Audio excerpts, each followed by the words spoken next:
बाळासाहेब आंबेडकर साहेब आगे बढ़ो। यानंतर सन्माननीय महाराष्ट्र प्रवक्ता आणि राज्य उपाध्यक्ष फारुक अहमद साहेब या ठिकाणी आपलं मनोगत व्यक्त करतील।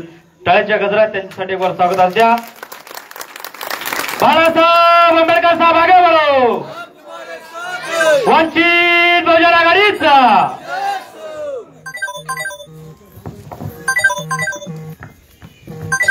सर्व महामानवांना आधी विनम्र अभिवादन करतो आणि या कार्यक्रमासाठी उपस्थित सर्वांना कडकडीची विनंती करतो, रस्त्यावर उभं राहण्यापेक्षा आजूबाजूला थांबण्यापेक्षा आपण सगळ्यांनी इथं येऊन बसावं, उजेडात बसावं, समोर येऊन बसावं ही कडकडीची विनंती आहे। आतमध्ये बसलेल्याही माझ्या बांधवांना विनंती आहे की आपण इथं समोर येऊन बसलात तर जास्त बरं होईल। आजच्या या कार्यक्रमासाठी आवर्जून उपस्थित असलेले आपले वंचित बहुजन आघाडीचे लोकसभेचे उमेदवार असलेले माजी जिल्हाध्यक्ष आलमगीर खान साहेब, आजच्या या कार्यक्रमासाठी खास करून उपस्थित राहून आपल्याला पूर्ण वेळ देऊन मार्गदर्शन केलेले जिल्ह्याचे अध्यक्ष टी.डी. रुमालेजी, आपल्याला ज्यांनी व्यवस्थित बांधणी संघटन बांधणी त्याचं महत्त्व या संदर्भात मार्गदर्शन केलेल्या वंचित बहुजन महिला आघाडीच्या जिल्हाध्यक्ष साळवेताई, मंचावर उपस्थित सर्व पदाधिकारी, सगळ्यांचे नाव मी घेत नाही याच्यात वेळ घालण्यापेक्षा सर्व पदाधिकारी ज्यांचा आज प्रवेश झालेला आहे ते पत्रकार फिरोज पठाणजी, शमीम पठाणजी, त्यांची पूर्ण टीम, आज प्रवेश केलेले वडार समाजाचे आमचे बंधू शिंदेजी, त्यांची पूर्ण टीम आणि या कार्यक्रमाला तासनतास पासून वाट बघत असून आतापर्यंत आपण इथं तळ ठोकून बसून या कार्यक्रमाला यशस्वी केलेल्या माझ्या सर्व माय माऊलींनो, तरुण मित्रांनो, बांधवांनो आणि सर्वांना क्रांतिकारी जय भीम, क्रांतिकारी सलाम। व्यवस्थित मार्गदर्शन झालेलं आहे। खूप जास्त वेळ मी पण बोलणार नाही आहे, सगळ्यांनी खूप चांगलं मार्गदर्शन आपल्याला केलेलं आहे। आजचा कार्यक्रम घडवून आणण्यासाठी तालुक्याची जिल्ह्याची जी टीम आहे, पूर्णा शहरातलेही पदाधिकारी या सगळ्यांनी मिळून जी मेहनत घेतलेली आहे त्याबद्दल मी त्या सगळ्यांचं अभिनंदन करतो, सगळ्यांचं कौतुक करतो। कारण पक्षाचं खरं बळ, कोणत्याही राजकीय पक्षाचं यश अपयश हा सगळ्यात जास्त निर्भर असतो तर त्या पक्षाच्या संघटन बांधणीला।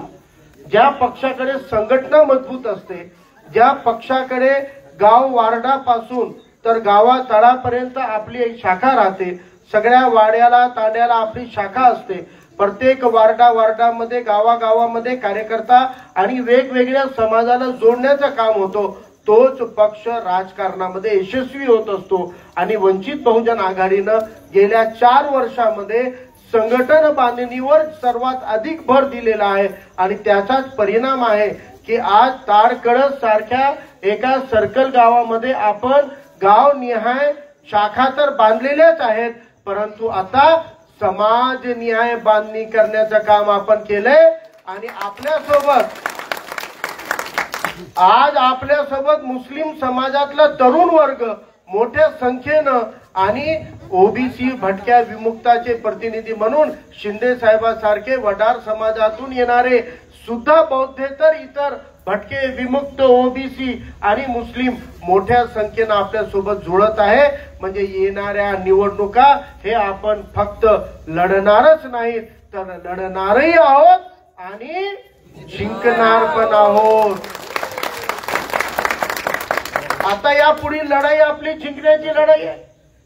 यापुढे आपलं सगळं मार्गक्रमण हे सत्तेची सूत्र हातात घेण्यासाठी होणार आहे। कारण आता आपण कोणत्याही एका चौकटीमध्ये बंदिस्त राजकीय पक्ष नाही तर खुला राजकीय पक्ष आहोत। आज आपण बघत आहोत 2019च्या निवडणुकीपासून तेव्हा आपण ताकदीने लढलो, तेव्हा आदरणीय बाळासाहेब आंबेडकरांनी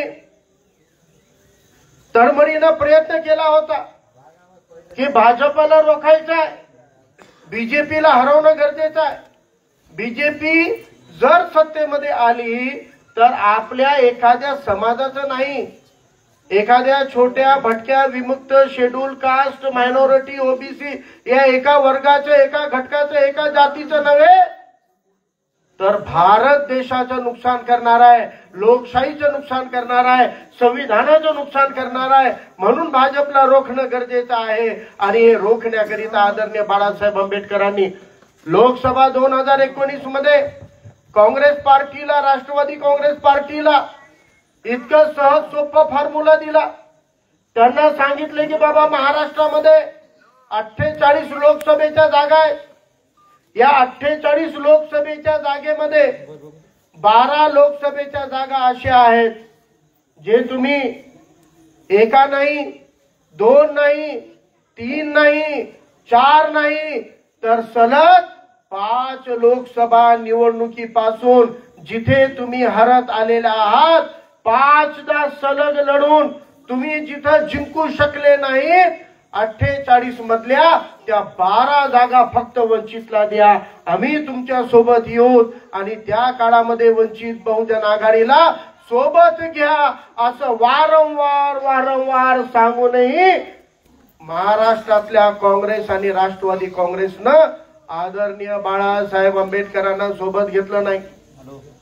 जर आदरणीय बाळासाहेब आंबेडकरांना सोबत घेतलं असतं तर आपण पाहिलं 2019 मध्ये आदरणीय बाळासाहेब आंबेडकरांनी तमाम वंचितांची, बहुजनांची मोठ बांधलेली होती. धनगर समाजाचे मोठमोठे नेते, धनगर समाजाच्या संघटना, माळी समाजाच्या संघटना, छोट्या छोट्या अलुतेदार बलुतेदारांच्या संघटना, मायनॉरिटी मुसलमानांचे राजकीय पक्ष आणि संघटना, भटक्या विमुक्तांसकट सर्व वंचितांना, बहुजनांना सोबत घेऊन वंचित बहुजन आघाडीचा फॉर्म्युला महाराष्ट्रापुढे आदरणीय बाळासाहेबांनी मांडला. जे समाज कधी काँग्रेसला मतदान करत नव्हते, जे समाज बीजेपीला मतदान करू इच्छित नव्हते, अशा भटक्यांना, अशा वंचितांना, अशा अलुतेदार बलुतेदारांना सोबत घेण्याची ताकद आदरणीय बाळासाहेब आंबेडकरांनी निर्माण केली आणि सांगितलं की माझी ही ताकद मला बीजेपीला हरवण्यासाठी वापरायची आहे. हे काँग्रेस सोबत जाऊ इच्छित नाहीत. हे अलुतेदार बलुतेदार ओबीसींना काँग्रेस नकोय, परंतु त्यांना बीजेपी सुद्धा नकोय. म्हणून काँग्रेस आणि बीजेपी नको असलेले मतदार माझ्या सोबत आहेत. तुम्ही 48 मधल्या 12 जागा मला द्या. बाकीच्या जागावर 36 जागेवर माझ्याकडे असलेल्या मतांचं, माझ्या सोबत असलेल्या समाजांचं मतदान मी तुमच्या 36 लोकसभेवर तुम्हाला मिळवून देऊन विजयी करू शकतो. तुम्ही फक्त 12 जागा आमच्या बहुजनांना, वंचितांना द्या. हे तडमडीनं सांगून सुद्धा काँग्रेस आणि राष्ट्रवादी काँग्रेस आपल्याला सोबत घेत नाही. 12 जागा आपल्याला दिल्या नाही आणि 12 जागा न देणाऱ्या काँग्रेस आणि राष्ट्रवादी काँग्रेसनं या महाराष्ट्रातल्या 42 जागा बीजेपी काँग्रेसला जिंकून देण्याचा पाप केलेला आहे. हे आपल्याला लक्षात ठेवायची गरज आहे. या 48 मधले काँग्रेस आणि राष्ट्रवादी किती जागा जिंकू शकली? यांना स्वतःला जिंकता आलं का? मग काँग्रेस आणि राष्ट्रवादीनं बीजेपी सेनेला 42 जागेवर विजयी करण्याऐवजी 12 जागा जर आपल्याला दिल्या असत्या तर आपल्या 12 पैकी 12, 8, 10, 12 जागा आल्या असत्या आणि त्यांच्या 36 पैकी 20, 22, 25 जागा तरी आपण निवडून आणल्या असत्या. परंतु का आपल्याला काँग्रेस आणि राष्ट्रवादी काँग्रेस सोबत घेत नाही? का काँग्रेसला, राष्ट्रवादी काँग्रेसला वंचित बहुजन आघाडी का नकोय? आंबेडकरवादी समाजाचं नेतृत्व का नकोय? याचं कारण आपल्याला विचार करावा लागेल की करावा लागणार नाही? याची काळजी आपल्याला करावी लागेल की करावी लागणार नाही? म्हणून जर चिंतन मनन केल्यानंतर माझ्यासारख्या सामान्य कार्यकर्त्याला एक जाणीव होते. मी तुम्हाला एक उदाहरण देऊ पाहतोय. या देशाला स्वातंत्र्य मिळवून देण्याच्या पूर्वी महात्मा गांधी आणि त्यांची टीम इंग्रजांपासून देशाला स्वतंत्र करायचं म्हणून आंदोलन करत होते, लढा लढत होते. हा लढा लढत असताना डॉक्टर बाबासाहेब आंबेडकर तळमळीनं आपल्या सगळ्या अस्पृश्य म्हणवणाऱ्या, अतिशूद्र म्हणवणाऱ्या, शूद्र म्हणवणाऱ्या सर्व वंचितांच्या लढा लढत होते. जेव्हा इंग्रजांनी भारताचं भवितव्य काय करायचं याबद्दल विचार केला आणि सांगितलं की चला या आपण बोलणी करू, आणि ती बोलणीची जी बैठक होती त्याला गोलमेज परिषद म्हणत होते. ती गोल असलेल्या मेजच्या परिषदेमध्ये, गोलमेज परिषदेमध्ये वेगवेगळ्या समाजाचे नेते घटक म्हणून जेव्हा त्या बैठकीला बोलवण्यात आलं तेव्हा या काँग्रेसवाल्यांनी आम्हा तमाम मागास, भटक्या, विमुक्त, वंचित, त्या काळातल्या अस्पृश्य असलेल्या, बहिष्कृत असलेल्या समाज घटकांचा प्रतिनिधी म्हणून जेव्हा विश्वरत्न बाबासाहेब आंबेडकरांनी सांगितलं की तमाम बहिष्कृतांचा, अस्पृश्यांचा प्रतिनिधी म्हणून मी या बैठकीला येत आहे, मला या बैठकीला यायचं आहे, तेव्हा याच काँग्रेसनं डॉक्टर बाबासाहेब आंबेडकर हे अस्पृश्यांचे नेते नाहीत, काँग्रेसच अस्पृश्यांची नेता आहे म्हणून त्यांना बोलवायची गरज नाही, आणि गांधीच या सगळ्या अस्पृश्य समाजाचे नेते आहेत असे प्रयत्न करण्याचे काम केले होते. म्हणजे तेव्हा विश्वरत्न डॉक्टर बाबासाहेब आंबेडकर एका राज्याला नाही, एका देशाला नाही, सबंध जगाला ज्यांचा आज अभिमान आहे, विश्वाचा सूर्य असलेल्या महासूर्याला सुद्धा मुठीत बांधण्याचा प्रयत्न त्या काळातल्या काँग्रेसनं आणि त्या काळाच्या गांधीनं सुद्धा केला होता. तेव्हाही त्यांना आंबेडकर नको होते आणि आजही त्यांना आंबेडकर नको आहेत. हे कारण आहे काँग्रेसला इथलेल्या मागास घटकांचं नेतृत्व डेव्हलप होऊ द्यायचं नाही, इथल्या अल्पसंख्याक आणि मायनॉरिटीचं नेतृत्व डेव्हलप होऊ द्यायचं नाही, उभं राहू द्यायचं नाही आहे. या मातीत कष्ट करणाऱ्या नेत्यांना काँग्रेस कधी आमदार, खासदार करत नाही. या मातीत जन्मलेले, या मातीत चळवळ चालवणारे, महाराष्ट्राच्या मुसलमानांसाठी लढणाऱ्या कोणत्या मुसलमानाला राष्ट्रवादी काँग्रेस आमदार, खासदार करत नाही, नेतृत्व देत नाही. यांच्या मंत्र्यांची यादी तपासा, कुठून आलेले आहेत? सगळे यूपी, बिहार मधून आलेले मुसलमान महाराष्ट्राच्या मुसलमानांच्या माथी मारतात. मराठीचं मूळ असलेलं, जे या मातीत ज्यांच्या जोड आहे, बाप दादा या मातीत जन्मलेले आहेत, असे मूळ महाराष्ट्राचे नेते त्यांना नकोय. त्यांना यूपी, बिहारचे नेते हवेत. त्यांना उत्तर प्रदेश मधले, बिहार मधले नेते आणून तुमच्या छातीवर हे करायचं आहे, कारण इथं त्यांना मुसलमानांचा नेतृत्व, मराठी मुसलमानांचा डेव्हलप होऊ द्यायचा नाहीये. महाराष्ट्राच्या भूमिपुत्रांचं राजकीय नेतृत्व त्यांना डेव्हलप करायचं नाहीये. म्हणून आज बहिष्कृत कोण आहे? आज इथला असलेला शेड्यूल कास्ट मधला घटक हे बहिष्कृत आहे, हे अस्पृश्य आहे राजकीयरित्या. तसंच या महाराष्ट्रामधला मायनॉरिटीत असलेला मुसलमान सुद्धा बहिष्कृत आहे. या महाराष्ट्रातला जे अलुतेदार, बलुतेदार, ज्याला छत्रपती शिवाजी महाराजांनी हातात तलवार दिली होती, त्या काळातल्या 18 पगड जातींना तलवार देऊन स्वराज या सत्तेच्या प्रक्रियेमध्ये सहभागी करून घेतला होता. या काँग्रेसला, राष्ट्रवादी काँग्रेसला त्या अलुतेदार, बलुतेदारांना सत्ता मिळवू द्यायची नाही आहे.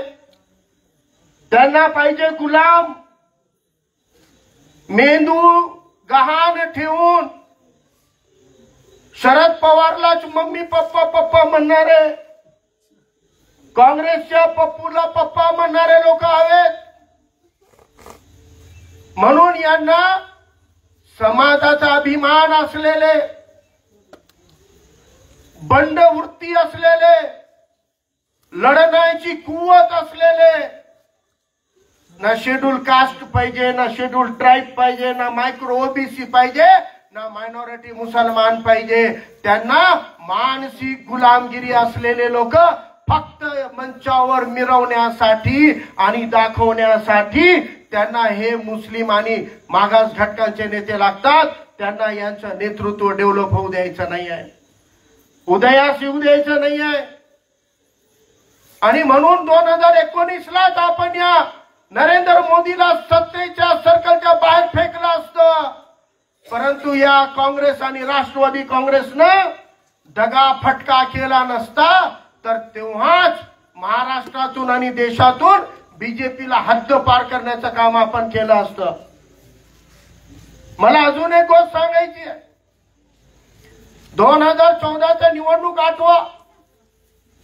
विधानसभा 2014च्या निवडणुकीमध्ये जेव्हा रिझल्ट आलं, काँग्रेस 40-50च्या आत, राष्ट्रवादी 50-55च्या जवळ. काँग्रेसला, राष्ट्रवादी काँग्रेसला कडून चुकलं. आपण दोघं एक होऊन 100च्या वर आसपास चाललो. आपण दोघं एक होऊन सत्ता करू शकत नाही. आणि मग शिवसेनेला माहित झालं की माझ्याशिवाय बीजेपी सत्ता करू शकत नाही. म्हणून शिवसेनेनं फडणवीसच्या तेव्हा मुख्यमंत्री होण्याच्या आधी बीजेपीला व्यसन टाकण्याचा प्रयत्न केला होता की बीजेपीनं मुख्यमंत्री पद शिवसेनेला दिला तरच आम्ही सपोर्ट करू. आणि हे जे 2019ला घडलं ते 2014 उद्धव ठाकरेची शिवसेना करू पाहत होती. 2014 देवेंद्र फडणवीसला, बीजेपीला सत्तेत आणण्यापासून रोखण्याचे प्रयत्न उद्धव ठाकरे शिवसेना 2014लाच करत होती. परंतु निकाल येण्याच्या आधी, निकालाचा वेळ संपण्याआधी, सर्व जागांचे निकाल घोषित होण्याच्या आधी हे शरद पवार होते ज्यांनी बीजेपीला विना अट पाठिंबा देऊन फडणवीसला मुख्यमंत्री केलं होतं. हे आपल्याला विसरता कामा नये. आज शरद पवारला नैतिक बळ आहेत का? 2014 बीजेपी सत्तेत आली नसती महाराष्ट्रामध्ये. 2014 टरबुजिया मुख्यमंत्री झाला नसता आलमगीर खान साहेब. या टरबुजियाला 2014लाच रोखलं असतं. परंतु या शरद पवारनी स्वतःला चाणक्य मिरवत बिनशर्त पाठिंबा दिला. म्हणून बीजेपी तेव्हा सत्तेवर आली. हे गोष्ट विसरता कामा नये. एकीकडे शरद पवाराचं राजकारण बीजेपीला, नरेंद्र मोदीला मोठं करणार आहे. नरेंद्र मोदी बारामतीमध्ये येतात कारण शरद पवार त्यांना आमंत्रित करतात. आणि बारामतीमध्ये शरद पवारांच्या निमंत्रणावरून आलेले नरेंद्र मोदी त्या कार्यक्रमात म्हणतात, राजकारणामधला माझा गुरु जर कोण आहे तर तो कोण? शरद पवार आहे. युट्यूबवर बघा, नरेंद्र मोदी म्हणतो माझा गुरु कोण आहे? शरद पवार आहे. नरेंद्र मोदी आपला राजकीय नेता, राजकीय गुरु मानतो शरद पवाराला. का मानतो? उगाच मानतो का? काहीतरी असेल की टोचन? मोदीला पीएम करण्यामध्ये शरद पवाराचा टोचन नसला असता तर लोक बापाला बाप म्हणणार गेले. कोणत्या शरद पवाराला गुरु म्हणलं असतं का? म्हणलं असतं का? म्हणजे शरद पवारांनी नरेंद्र मोदी जन्माला घातलेला आहे.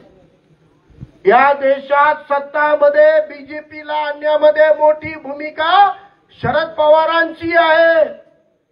जर तुम्हाला विश्वास होत नसेल तर अजून एक उदाहरण देतो. 2019 मध्ये लोकसभेची निवडणूक जवळ आलेली होती, जशी आता आलेली आहे ना, 24 ला जशी आलेली आहे तशी 2019 ला लोकसभेची निवडणूक 2-3 महिन्यात आलेली असताना शरद पवार बहुतेक आपल्या औरंगाबादला आले होते, मराठवाड्यात. तिथं पत्रकारांनी विचारलं त्यांना की निवडणुकीच्या तयाऱ्या सुरू झाल्या? म्हणजे हो झाल्या. आता लोकसभेची निवडणूक 2-3 महिन्यावर आहे. बोले हो 2-3 महिन्यावर आहे. म्हणजे आता देशाचं गणित काय राहणार? तर मला सांगा, शरद पवार कोणत्या पक्षाचे नेते आहेत? राष्ट्रवादी काँग्रेसचे नेते आहेत. आणि शरद पवार बीजेपीचे उघडपणे मित्र होते की विरोधक होते? उघडपणे काय होते? छुपेपणे मित्रच होते. छुपे मित्रच आहे, पण उघड विरोधक होते की नव्हते? आता 2019च्या लोकसभेच्या निवडणुकीच्या आधी शरद पवारला एका पत्रकारानं प्रश्न विचारलं की 2019च्या लोकसभेचा निकाल काय राहणार आहे? तर तुम्ही सांगा, किती काडी पैलवान बी किती मोठ्या पैलवानाशी कुस्ती करताना मैदानात उतरण्याआधी काय म्हणतो? कोण जिंकेल म्हणतो? मी जिंकेल म्हणतो की नाही? विरोधक जिंकेल म्हणतो का? मग जर विरोधक जिंकणार आहे तर लढायचं काला? लढायचंच काला? मैदानात तुम्ही जेव्हा उडी मारता, जेव्हा कुस्तीसाठी मैदानामध्ये उडी मारता आणि समोर त्याला चॅलेंज करता ये म्हणून, तर हरणार म्हणून करता की हरवायचं म्हणून करता? हरवायचं म्हणून करता ना. मग शरद पवारनं लोकसभा 2019च्या निवडणुकांच्या 2-3 महिन्याआधी पत्रकारांना विचारलं, येणाऱ्या निवडणुकीमध्ये काय गणित राहणार आहे? तर शरद पवार तिथून महाराष्ट्राच्या जनतेला इशारा काय देतात? काही झालं तरी म्हणलं 2019ला मोदी सत्तेत येणार आहे आणि बीजेपी एनडीएची सरकार बनणार आहे. हे निवडणुकीच्या आधी असं बोलणं म्हणजे मोदीला विरोध करणार आहे की मोदीची मदत करणार आहे? मोदीची मदत करणार आहे की नाही आहे? मग का नाही मोदी त्याला गुरु मानणार? का नाही गुरु मानणार? 2019च्या निवडणुकीमध्ये नरेंद्र मोदीला निवडणुकांच्या आधी हाच पुन्हा पंतप्रधान होणार, मोदीच निवडून येणार, हे भाकीत व्यक्त करायला शरद पवार तुम्ही काय ज्योतिष पंडित होते का? तुम्हाला का ग्रह दिशा माहित होती का? हा, काय सेटिंग होती तुमची? का तुम्ही ऐन निवडणुकीच्या आधी देशाला दिशाभूल करण्याचं काम केलं होतं? अरे लढताना मीच जिंकणार आहे या आत्मविश्वासानं लढायचं असतं. आणि तुमच्यात जर खरा इमानदारीचा आत्मविश्वास असला तर पवार अल्लाह मेहरबान, तो गधा पैलवान. पण अल्लाह मेहरबान होतो कवा? जेव्हा तुमच्यामध्ये इमानदारी पाहिजे. आणि जर या शरद पवारांमध्ये इमान असला असता, इमानदारी असली असती, तर या गाढवावरही अल्लाह मेहरबान झाला असता आणि हा गाढव सुद्धा पैलवान झाला असता. परंतु यांना मोदीला हरवता जमलं नाही. 2014 मध्ये यांना मोदी हरवता आला नाही. 2019 मध्ये यांना मोदी हरवता आला नाही. 2022-23 मध्ये सुद्धा बघा, बीजेपीचा मुंबईचा अध्यक्ष आहे आशिष शेलार. काय नाव आहे? आशिष शेलार, माहित आहे ना? तो मुंबईचा अध्यक्ष आहे बीजेपीचा. आणि आशिष शेलारनं मुंबई क्रिकेट असोसिएशनच्या निवडणुकीचा फॉर्म भरला. आता बीजेपी कडून आशिष शेलारनं मुंबई क्रिकेट असोसिएशनचा फॉर्म भरला. आणि तसंच एक फॉर्म शरद पवारच्या गटातल्या पण माणसानं भरला. आता राष्ट्रवादीचं आणि बीजेपीचं किमान 2 उमेदवार रिंगणामध्ये असताना शरद पवारनं कोणाला पाठिंबा द्यायला पाहिजे? शरद पवारनं आपले उमेदवार मागे घेतले आणि आशिष शेलार जे बीजेपीचे आहे त्याला पाठिंबा देऊन मुंबई क्रिकेट असोसिएशन मधून निवडून आणलं. आणि जेव्हा एकनाथ शिंदेला खोके खोके म्हणून चिवडत होते तेव्हा शरद पवाराचे डोके महाराष्ट्राला धोके देत होते आणि आशिष शेलारच्या मागे ताकद लावत होते.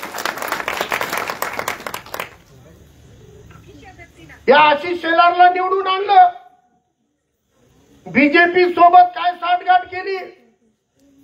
म्हणलं की बीजेपी तू घे मुंबई क्रिकेटचं पद. आणि काही दिवसानं महाराष्ट्र क्रिकेटची निवडणूक आहे त्याच्यामध्ये आमच्या रोहित पवारला निवडून आण. आणि नंतर रोहित पवार कोण आहे? शरद पवारचा नातू है ना. आधी पुतण्या होता ना. अजित पवार कोण आहे? पुतण्या. आता पुतण्या न दिला चाट मारली दांडू दिला आता नातू. आणि रोहित पवारला महाराष्ट्र क्रिकेट असोसिएशन मध्ये याच आशिष शेलारच्या याच बीजेपीच्या मदतीनं निवडून आणण्याचं काम शरद पवारांनी केलेलं आहे. आणि तरी म्हणतात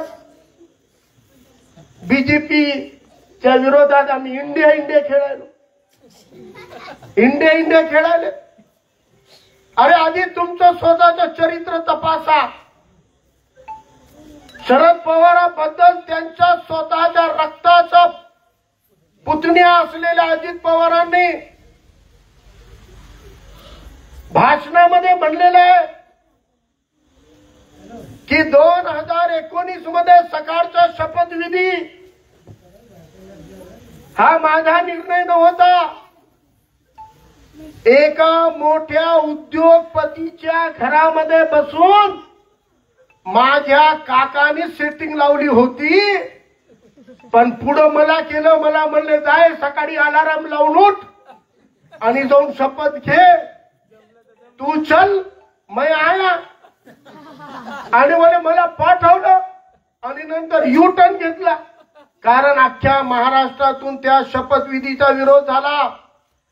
शपथविधी घडल्याबरोबर 2-3 तासामध्ये अख्ख्या महाराष्ट्रानं अजित पवारला नाकारलं.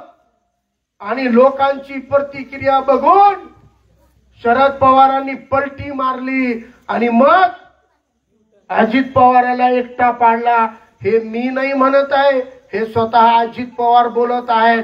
परंतु अजित पवारच्या या आरोपाला शरद पवारनं, सुप्रियाताईनं आणि त्यांच्या जितेंद्र आव्हाड नावाच्या चमच्यानं, महबूब शेख नावाचा नवीनच चमचा जन्मला. इतकं मी पाळा वाचून सांगायलो बीजेपीच्या कसं शरद पवार मदत करायले. त्या महबूब शेख तिकडे बघायला तयार नाही आणि इकडे तोंड उचलून म्हणायला ये बी टीम है, वो बी टीम है, वंचित बी टीम है. अरे वाह महबूब शेख, अपनी अपनी देख. ये कैसा रे भाई महबूब शेख? अरे तेरे घर में ए टीम से जेड टीम, पूरी बीजेपी की जड़ ये शरद पवार का कुटुंब है, परिवार है. अपने घर में देख, तू बीजेपी के ए टू जेड टीम के खंडे पे बैठा हुआ है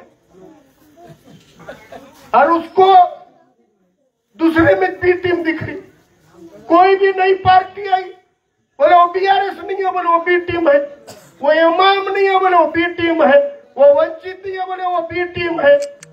अरे वो बीआरएस ने तेलंगाना में 10 साल में बीजेपी को गाड़ कर चुन के आता रे बाप तुम्हारा. वो बीजेपी को हरा के चुन के आता. तुम्हारे अब्बा के जैसा नहीं है वो, पीछे से मोदी को मदद करने वाला. वो भी बी टीम दिख रही तुमको. वो तुमको वंचित भी बी टीम दिख रही. तो अब महबूब शेख को एक ही बोलने का है कि महाराष्ट्र के और देश के राजनीति में तुम्हारे नेताओं के जैसे बुज़दिल नेता नहीं है हमारे। तुम्हारे नेता ईडी को डर के दो टुकड़े हो गए। अजित पवार हल्लक्का निवाला बन गया शरद पवार के, ना निगलते जमरा ना थुकते जमरा। अजित पवार मेरा नहीं है भी नहीं बोल सक रहे, और अजित पवार को मैं भेजा बोलने की हिम्मत नहीं है। और अजित पवार के खिलाफ एक शब्द से कोई बोल रहे क्या? वो छगन भुजबल को गालियां दे रहे, वो हसन मुशर्रफ को गालियां दे रहे, दूसरे राष्ट्रवादी में के ओबीसी माइनॉरिटी को गालियां दे रहे। अजित पवार के खिलाफ मुंह नहीं खुलता शरद पवार का, सुप्रिया सुळे का, जितेंद्र आव्हाड को, महबूब शेख इतनी लंबी जुबान है जो तुम्हारे पूरे धड़ को काट कर 95% आमदार, 99% आमदार लेके फडणवीस के गादी पे जाके, मांडी पे जाके बैठ गया। वो अजित पवार के खिलाफ एक लाइन बोलने की हिम्मत दिखा।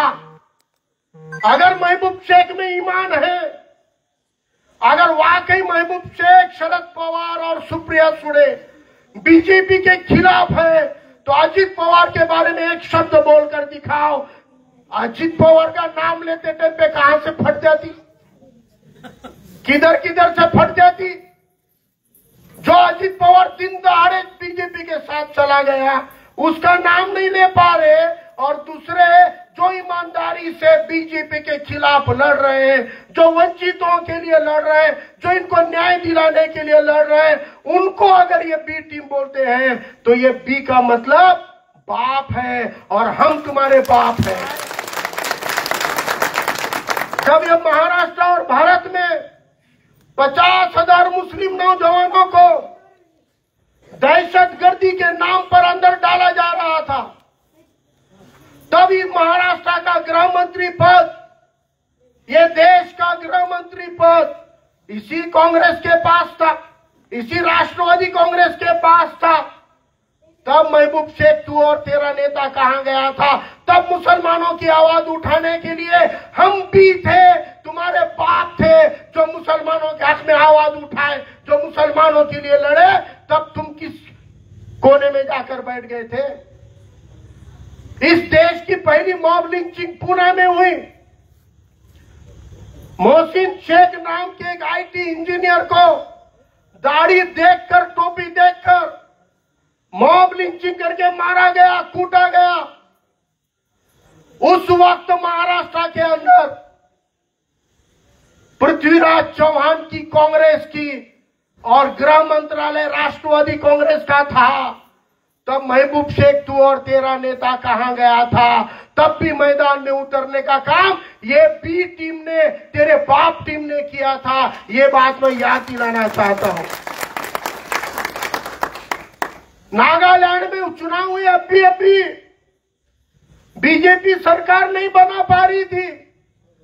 नागालैंड में बीजेपी को सत्ता में लाने के लिए, सरकार में बिठाने के लिए शरद पवार ने पाठिंबा देके बीजेपी का मुख्यमंत्री बनाया। महबूब शेख, तब तेरी जुबान को ताले पड़ गए थे क्या? तेरे खिलाफ भी बोलने का, शरद पवार के खिलाफ भी बोलने का छाती में दम इसी बी टीम को है, क्योंकि हम तुम्हारे बाप टीम है। जब इस महाराष्ट्र के अंदर पिछड़े दलित समाज को कुचला जाता है, छोटी छोटी जातियों को मारा जाता है, भीम जयंती की है बोलकर गुने दाखिल करते हैं, पेट फाड़ के मर्डर करते हैं। छोटे से कर्जे के लिए तब कहने का मर्डर किए लातूर में, भीम जयंती के लिए अक्षय भालेराव का मर्डर किए। इसी तरह 2-3 हजार रुपए चारे का पैसा मांगने पर सातारा में हमारे एक मातंग बहन को पीट पीट के मारे। कबूतर चोरी के नाम से गरीब मराठा, बौद्ध और मातंग लोगों को कुचला पीटा मारा जा रहा है। जब ये हमले होते हैं तब परिणीति शिंदे कहीं नजर नहीं आती, नितिन राउत कहीं नजर नहीं आता, उस वक्त जितेंद्र आव्हाड नजर नहीं आता। तब मुंह छुपा के कोने में बैठते। तब रास्ते पे उतरने वाला तुम्हारा बाप प्रकाश अंबेडकर बी टीम थी जो तुम्हारे लिए, वंचितों के लिए लड़ती है। जब इस महाराष्ट्र के अंदर औरंगजेब का स्टेटस का बहाना बनाकर, इस महाराष्ट्र के अंदर टीपू सुल्तान के फोटो का बहाना बनाकर मुसलमानों पे झूठे गुनाह दाखिल किए जा रहे थे, मुसलमानों को मारा जा रहा था। कोल्हापुर, औरंगाबाद समेत महाराष्ट्र में 8 से 10 दंगे फसादात हो रहे थे। तब महबूब शेख तेरा नेता कौन से कोने में जाकर बैठा था। उस वक्त इन बच्चों के लिए, इस कौम के लिए बहादुरी से कदम उठाने वाली ताकत एक ही थी, एडवोकेट प्रकाश अंबेडकर साहब की। वो तुम्हारी बाप टीम है और ये बाप टीम तुम्हारे लिए बी टीम होगी। तो भी यहाँ के दलितों को, पिछड़ों को, एससी को, एसटी को, माइक्रो ओबीसी को, अलूतेदार बलूतेदार माइनॉरिटी मुसलमानों के लिए लड़ने वाली ये टीम, तुम जिसको बी टीम बोलते हो, वो तुम्हारे बाप की टीम है। वो भी तुम्हारी राजनीति में बाप प्रकाश अंबेडकर की टीम है। ये बात मैं बताना चाहता हूं। इसलिए ये बी टीम की चक्कर से बाहर आओ। महबूब शेख के जैसे कई गारूडी आएंगे, कई बनावटी लोग आएंगे। इन लोगों का काम क्या है समझ लो। हमारे भटके समाज के थे भाई, गारूडी से बहुत मोहब्बत है हमको, लेकिन वो तो भी बेचारे मेहनत से, ईमानदारी से अपना पेट भरना है, इसीलिए गारूडी का खेल लगाते हैं। लेकिन शरद पवार के और कांग्रेस के लोग ये बेईमानी के लिए लोगों की दिशा भूल करने का खेल लगाते हैं। आपने देखा होगा, एक गारूडी के पास मुंगूस रहता और पिटारे में नाग रहता, और वो क्या बोलते रहता, ये बीजेपी है, ये बी टीम है, ये ए टीम है, ये सी टीम है, मैं इनके लड़ाई लड़ा रहा हूं। बचपन में देखे कि नहीं देखे? मिनट हो गए, घंटों हो गए, दिन भी गया, तो तुम्हारे को सांप और मुंगिस की लड़ाई दिखती क्या? होती क्या? वो तुम्हारी दिशा भूल करके तुम्हारे जेब में के पैसे निकालकर तुम्हारे को खाली पीली का तावीज बेच के निकल जाता। ये ऐसा फंसाने वाला गारूडी है शरद पवार, ये है कांग्रेस। इनके बस में नहीं है बीजेपी के खिलाफ लड़ना। इसीलिए आज हम आपको एक मिसाल देते हैं। ये परभनी के अंदर आज तक भी पिछले 40-45 सालों में राष्ट्रवादी कांग्रेस लोकसभा को उम्मीदवार देती ना, कभी चुन के लाई क्या? नहीं लाई नया। औरंगाबाद में भी पिछले 45 सालों से कांग्रेस राष्ट्रवादी कैंडिडेट देते थे कि नहीं, कभी चुन के लाए क्या? नहीं लाए ना। लेकिन वंचित बहुजन आघाड़ी ने एक मुस्लिम उम्मीदवार औरंगाबाद में दिया, जिसको पूरे वंचितों ने, ओबीसी मुसलमानों ने वोट दिए। चुन के आया कि नहीं आया? चुन के आया कि नहीं आया? जैसा औरंगाबाद में हम एक हो गए तो चुन के आ सकते। इंशाल्लाह महाराष्ट्र में 48 जगह पे हम एक हो गए तो चुन के आ सकते हैं। भारत साहब, मैं आपसे विनती करता हूं इस मंच से, महाराष्ट्र के मुसलमानों को मालूम है 2014 में जो कांग्रेस मोदी को नहीं हरा सकी, 2019 में जो कांग्रेस मोदी को नहीं हरा सकी, अगर वो कांग्रेस, राष्ट्रवादी कांग्रेस इंडिया नाम के संगठन में हमको ले रहे हैं, तो ही इसका मतलब है कि वो बीजेपी को हराना चाहते होंगे। अगर वो हमको साथ नहीं ले रहे, महाराष्ट्र में वो वंचित को साथ नहीं लेंगे, तेलंगाना में अगर वो बीआरएस को साथ नहीं लेंगे, ऐसे यूपी में अगर वो मायावती को साथ नहीं लेंगे, हर राज्य की एक ताकत को अगर साथ नहीं लेंगे, तो इसका मतलब है ये इंडिया नाम का संगठन बीजेपी को हराने के लिए नहीं, फिर मोदी को पीएम बनाने के लिए है, ये उसका मतलब होगा। और अगर जिनको लगता है कि वाकई में अब बीजेपी को हराना है, तो अजित पवार परसों बोले, शरद पवार को पूछा बोले मैं 2024 में चाचा क्या होऊंगा, तो अजित पवार के चाचा बोले अजित पवार को कि बेटा 2024 में भी मोदी कुचलाने का है, मोदी छूंगा। तो भतीजा बोला चाचा फिर छुपके कहीं को लाने का, खुल के लेंगे। बोले मैं छुपके लाता हूँ, तो अजीत पवार बाहर आके खुल के बीजेपी में चला गया, खुल के बीजेपी के सपोर्ट में आ गया। ये चचा भतीजे दोनों भी मोदी को जिताने वाले लोग हैं, इनसे सावधान हो जाइए। उद्धव ठाकरे जी, आप भी आंखें खोलकर देख लो। अगर कांग्रेस, राष्ट्रवादी कांग्रेस जिस तरह आपको साथ ले रही है, उसी तरह अगर वंचित बहुजन आघाड़ी को साथ में नहीं ले रही होगी तो आप भी सावध हो जाओ। आपके साथ 2014 में जो शरद पवार ने धोखा किए वही 2024 में करेंगे। इसलिए बाला साहब के साथ आ जाओ, कोई कांग्रेस राष्ट्रवादी की जरूरत नहीं है। शिवसेना और बाला साहब साथ हो गए तो पूरी सत्ता ला सकते हैं। इसलिए मैं इस मंच से मुस्लिम समाज को, भटके विमुक्त ओबीसी आलूतेदार बलूतेदार समाज को विनती करता हूं कि अगर 2024 में बीजेपी को हराना है तो हमको पूरी ताकत से प्रकाश अंबेडकर साहब के नेतृत्व में वंचित बहुजन आघाड़ी के साथ जुड़ना पड़ेगा। हर गांव में जाओ, हर देहात में जाओ, हर शहर के वार्ड और गली में जाओ, अपने लोगों को जोड़ो। ये जो पाड़ा मैंने पूरा बीजेपी के बी टीम के नाम से शरद पवार और कांग्रेस जो पाप कर रही है इसको ओपन करो। और अगर कोई तुमको बी टीम बोल रहा है तो फक्र महसूस करो, क्योंकि बी फॉर बाप होता है। तुम बाप के टीम के मेंबर हो और राजनीति का बाप प्रकाश अंबेडकर है। शरद पवार तुम्हारी राजनीति को अगर कोई छेद दे सकता है तो खाली एडवोकेट प्रकाश अंबेडकर साहब दे सकते हैं। इसलिए ये बाप टीम के साथ रहो। ये बाप टीम ही सच्ची बीजेपी की छुपी समर्थक शरद पवार और कांग्रेस को हराने का भी काम हम सब एक होंगे तो कर सकते हैं। इसलिए आप सभी लोगों ने आज जो सैकड़ों मुस्लिम समाज का प्रवेश हुआ, आज जो वडार समाज का प्रवेश हुआ, मैं इनसे भी कहता हूं, भटके विमुक्त बीजेएनटी के जो भाई है, अरे तुम तो हिंदू है साहब, शिंदे साहब तुम हिंदू है। बौद्धों को बोलते हिंदू धर्म छोड़े, ठीक है। मुसलमानों को बोलते हिंदू धर्म छोड़े, ठीक है। अरे वडार समाज तो हिंदू है ना, गोसावी समाज तो हिंदू है ना, मसनजोगी समाज तो हिंदू है ना, खिचड़ी समाज तो हिंदू है ना। अरे वो हिंदुओं को रहने को घर नहीं है। आज भी जंगलों में पत्थर फोड़ना पड़ता कि नहीं फोड़ना पड़ता? आज भी रास्ते के किनारे पाल डाल के रहना पड़ता।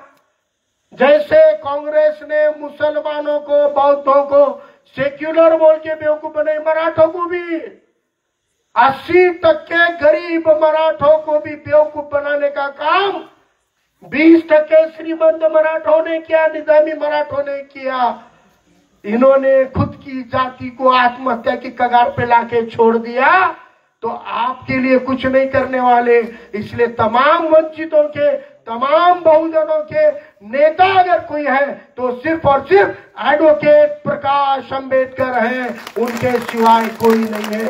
इसलिए वंचित आघाड़ी को और ताकत से बढ़ाने का काम आप सब लोग करेंगे, ऐसी उम्मीद करता हूं। आज आपने बुलाया, सम्मान किया, आप सभी का अली जनाब प्रकाश अंबेडकर साहब और वंचित बहुजन आघाड़ी के तरफ से आप सबका धन्यवाद करता हूं, आभार व्यक्त करता हूं। क्रांतिकारी सलाम, क्रांतिकारी जय भीम, अल्लाह हाफिज।